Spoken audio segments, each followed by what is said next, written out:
اعوذ باللہ من الشیطان الرجیم بسم اللہ الرحمن الرحیم۔ حضرات محترم، آپ حضرات درس سے بخاری سماعت کر رہے ہیں اور بخاری شریف سے آج ہماری حدیث نمبر جو ہے 137 ہے۔ حضرت سعید بن مسیب اور عباد بن تمیم رضی اللہ تعالی عنہما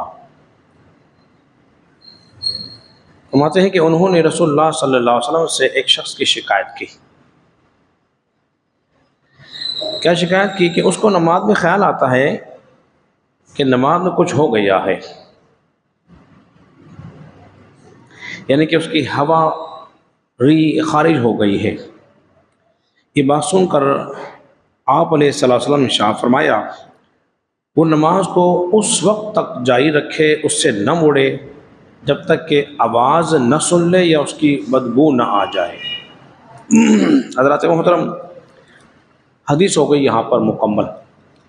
دو شخصوں نے مل کر رسول اللہ صلی اللہ علیہ وسلم سے شکایت کی کہ ایک آدمی ایسا ہے جس کو بار بار یہ خیال آتا ہے کہ شاید میری نماز ختم ہو گئی ہے، شاید میرا وضو ٹوٹ گیا ہے۔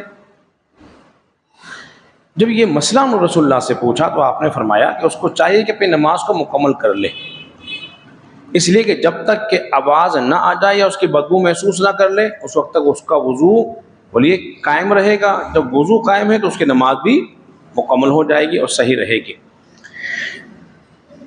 سعید بن مسیب تو تابعی ہیں اور عباد بن تمیمی، اس کے بارے میں دو قول ہیں۔ بعض نے کہا کہ یہ صحابی ہیں، بعض نے کہا کہ یہ تابعی ہیں، لیکن تابعی کا جو قول ہے وہ زیادہ مشہور ہے اور یہی صحیح ہے۔ حالانکہ وہ کہتے ہیں کہ میں نے غزوہ خندق کو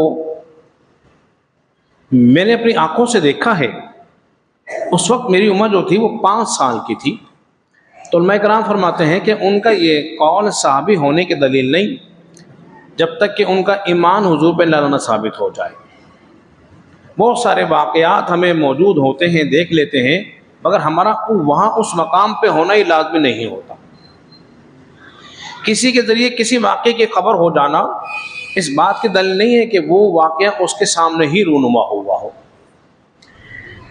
تو جو ان کے چچا تھے جن کا نام عبداللہ بن زید بن عاصم الانصاری رضی اللہ عنہ تھے، ان کے ماں باپ صحابی تھے، یہ بھی صحابی تھے، اور مسلمہ بن کذاب سے جب مقابلہ ہوا تھا تو ان کو مسلمہ بن کذاب نے قتل کروا کے ان کے ٹکڑے ٹکڑے کر دیے تھے۔ اور عبداللہ بن زید جو تھے انہوں نے وحشی کے ساتھ مل کر مسلمہ بن کذاب کو قتل کر دیا تھا۔ حضرات محترم، یہ تو مختصر سا تعارف میں نے آپ کے سامنے ان کا رکھ دیا۔ اب جو شرعی مسئلہ اس میں بیان ہو رہا ہے، ہم نے وضو کے اسباب بھی آپ کے سامنے 2 دن تک بیان کر دیے تھے کہ وضو کے اسباب کیا ہیں ٹوٹنے کے۔ ایک بات کا خیال رکھ لیجئے، وہ یہ کہ ایک ہوتی ہے پیٹ کی اندر کی ہوا جو اندر چل رہی ہوتی ہے۔ اب اشارہ اس طرف کیا جا رہا ہے، وہ جو ہوا اندر چل رہی ہے اس کے اوپر نیچے ہونے سے وضو نہیں ٹوٹتا جب تک کہ انسان اس کی آواز نہ سن لے، یعنی کہ مقعد سے آواز باہر نہ آ جائے یا اس کی بو نہ سونگھ لے۔ تو اس وقت اگر یہ محسوس ہوا تو پھر کیا ہوگا؟ اس کا وضو بولیے ناقص ہوگا، وضو ٹوٹ جائے گا۔ ایسے ہی ایک روایت میں آتا ہے، ابو سعید خدری رضی اللہ عنہ سے روایت ہے، فرمایا جب تم نماز پڑھو تمہارے پاس شیطان آ جائے۔ حالانکہ نماز پڑھتے میں شیطان ہمارے پاس نہیں آتا، یہ مثال بتائی جا رہی ہے، سمجھایا جا رہا ہے۔ جب تم نماز پڑھ رہے ہو اور شیطان آ جائے، یعنی کیا مطلب ہے کہ وسوسہ آ جائے، شیطان تمہارے دلوں میں خیال ڈال دے۔ الذی یوسوس فی صدور الناس، قرآن ہے۔ شیطان کا کام کیا ہوتا ہے؟ دلوں میں وسوسے پیدا کرنا ہوتا ہے۔ اگر وہ وسوسہ ڈال دے شیطان کہ تمہارا وضو تو ٹوٹ گیا ہے، تو فرمایا جا رہا ہے تو تم اس خیال کو یہ دل میں لاتے ہوئے کہہ دینا کہ تو جھوٹ بول رہا ہے، میرا وضو تو بولیے قائم اور دائم ہے۔ ایک بات اور ذہن میں رکھ لیجیے، آخری بات پھر اپنی گفتگو ختم کرتا ہوں۔ ایک ہوتا ہے شک، ایک ہوتا ہے یقین۔ شک اور یقین میں ایک بڑا فرق ہے۔ کسی کو وہم ہو رہا ہے، شک کا ایک چیز کیا ہے بولیے وہم، پتہ نہیں میرا ہاتھ دھلا ہے کہ نہیں دھلا۔ بعض لوگ بہت دیر تک ہاتھ کو دھوتے رہتے ہیں، انہیں وہم ہوتا ہے۔ یہ نفسیاتی عمل ہے اور شیطان مبتلا کرتا ہے. اسی طرح وضو میں غلو بھی نہیں کرنا چاہیے، یعنی کہ بہت زیادہ پانی نہیں بہانا چاہیے. بعض لوگ بہت دیر تک مسائی کر رہے ہوتے ہیں، بعض تو پانی لے کے یوں دائیں بائیں ایسے ایسے کرتا آپ نے دیکھا ہوگا، پھر چوم چوم کر. یہ کچھ بھی نہیں ہے، بس ہاتھ کی تری پانی گیلا ہو جائے، ہاتھ میں تری ہو، اس سے آپ کا مسح ہو جائے گا. یہ وہم میں پڑنے کی ضرورت بولیے نہیں ہے. اسی طرح بعض اوقات جب آپ نے ہاتھ دھو لیا، یہ 3 مرتبہ میں بتا چکا ہوں کہ دونوں ہاتھوں کو کونیوں سمیت دھونا یہ وضو کا دوسرا فرض ہے. جب آپ نے وضو میں دونوں ہاتھوں کو دھو لیا، اب یوں یوں کرنا بولیے یہ بیکار ہے، زائد ہے، اس کی حاجت نہیں ہے. تو پھر بھی ہم کتنا ہی سمجھا لیں مگر لوگ جو ہے نا اس سے بچتے ہیں بڑے مشکل سے ہیں. اس کی وجہ کیا ہے؟ عادت پختہ ہو گئی ہے.